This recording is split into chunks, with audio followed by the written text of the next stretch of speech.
on thermal ablation for stage 1 non-small cell lung cancer, long-term follow-up. Thank you very much for the opportunity to present our work. These are our disclosures. Lung cancer is one of the most common causes of cancer worldwide and accounts for 1.3 million deaths per year. In the United States, it is the leading cause of cancer-related death.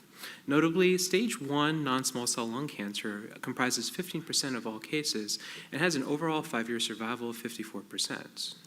In good risk patients with stage 1A lung cancer, lobectomy is the treatment of choice.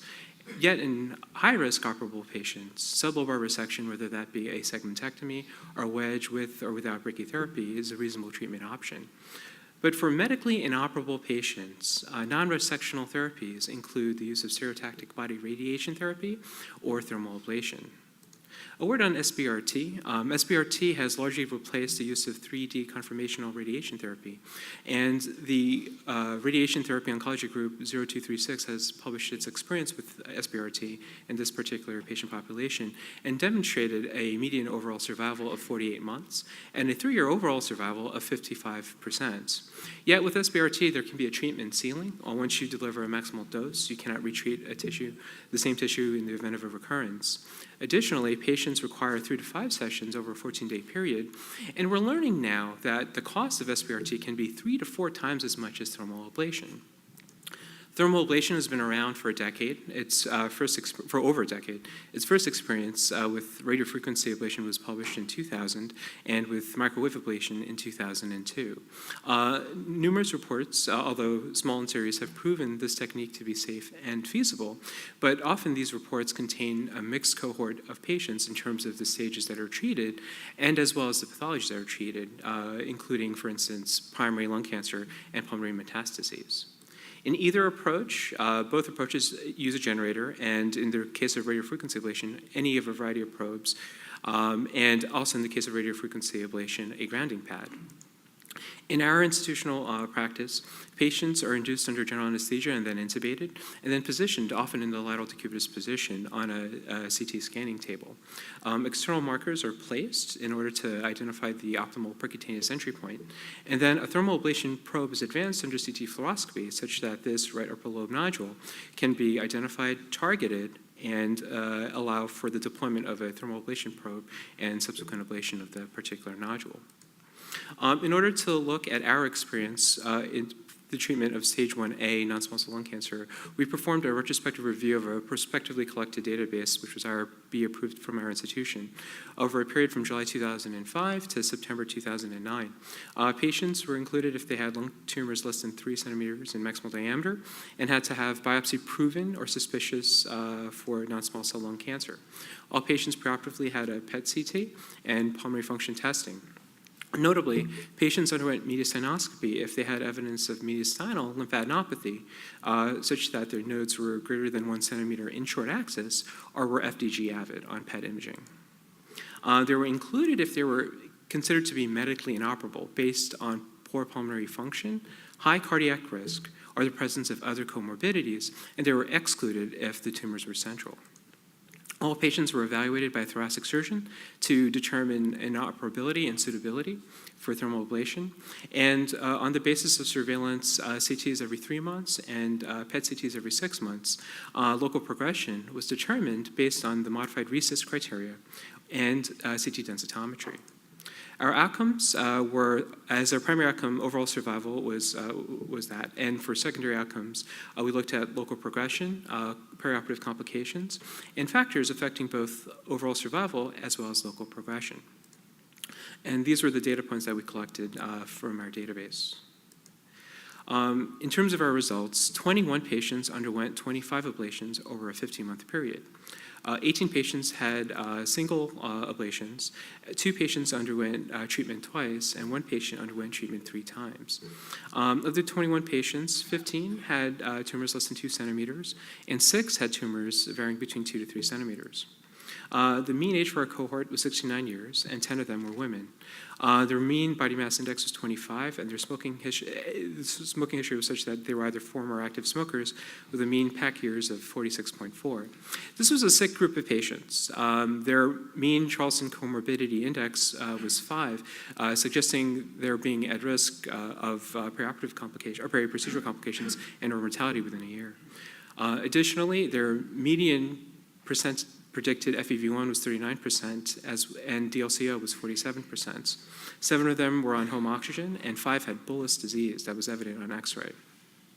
In terms of the mean nodule diameter, the diameter was 1.88 centimeters, and of the 21 patients, 17 had biopsy-confirmed non-small cell lung cancer in the distribution that you see here.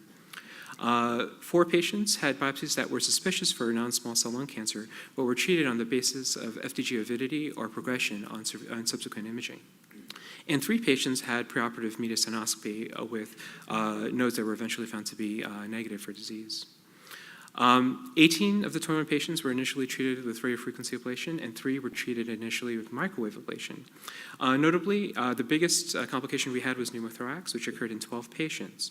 All of these required pigtail catheters, and of all of them, 1 had a prolonged air leak lasting for more than 5 days. Additionally, another patient had respiratory distress that prompted an ICU admission and management with non-invasive ventilation, obviating the need for endotracheal intubation. Otherwise, there really were no other complications, and there was no procedure-related mortality, and we had a median hospital length of stay of 3 days. Our mean follow-up was 42 months with a 2-year overall survival of 81% and a 3-year overall survival of 52%. The median survival for our cohort was 39 months, and local progression occurred in 10 patients with a median time to progression of 35 months. 3 of these were later treated with SBRT, and 3 were also retreated with ablation. We sought to determine if median survival could be impacted on the basis of tumor size, modality, or the presence of local progression using long-rank analysis, and we found that there was no significant difference in median survival on the basis of tumor size, modality, or local progression. We also sought to determine whether local progression could be similarly impacted by tumor size and modality, again based on log-rank analysis, and we saw no difference there either. We did retreat 3 of our patients. Notably, 1 patient who had initially been treated with microwave ablation had progression at 17 months and then was subsequently retreated with radiofrequency ablation. She remained recurrence-free until her demise 12 months later. Another patient was treated with RFA and had progression at 9 months and was retreated and had no recurrence prior to his demise at 15 months. And notably, 1 final patient was treated initially with RFA, had a recurrence at 14 months, was then treated with microwave ablation with an early recurrence, and then retreated with RFA, and then remains recurrence-free at 40 months and counting, and in fact, he is still alive. In conclusion, we found that thermal ablation was effective in treating medically inoperable patients with stage 1A non-small cell lung cancer.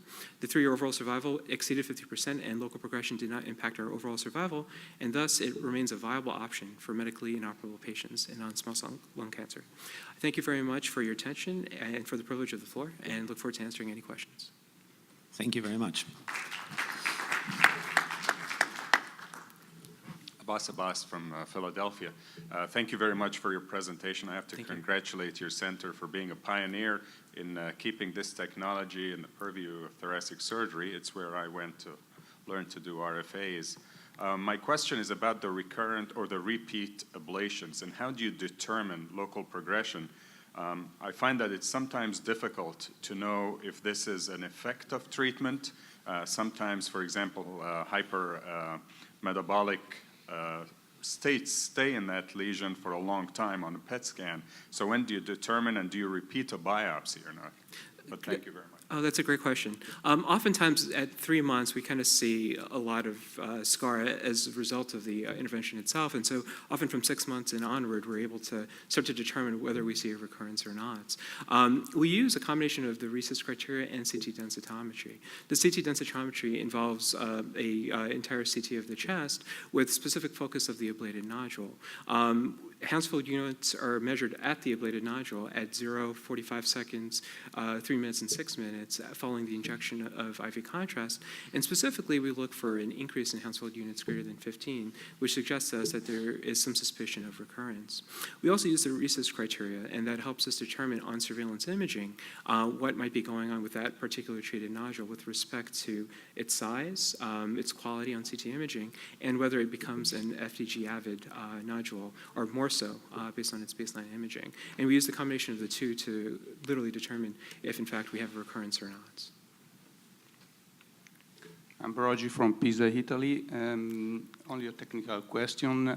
I have seen that you have a high frequency of pneumothorax as complication, and bigger than in our experience. Did you use a track ablation mode during extraction of the needle? You don't use track ablation mode? I beg your pardon? Did you use, during extraction of the needle after ablation, sure. a track ablation mode with the needle hot? Did you extract, like in the RITA system, there is in the RITA system? Actually, I don't really believe in the track ablation Oh, okay. data, so we did not use track ablation. I know some of the radiologists believe in that. But I would also say that many times we did the biopsy on the day of the procedure, Yeah. which also led to the pneumothorax rate. So we used a core biopsy to try and get as much tissue as possible, so really like a true cut biopsy. Oh, okay. Specifically when we used the Boston Scientific system, we would place the coaxial needle in and then put a true cut through that, and often you'd see the lung drop at the time of that. Yeah, of course. As a result of that. So some of the pneumothoraces were related to biopsies done on the day of the procedure. Yeah, okay. Thank you. Other questions? If not, thank you very much again. Thank you. The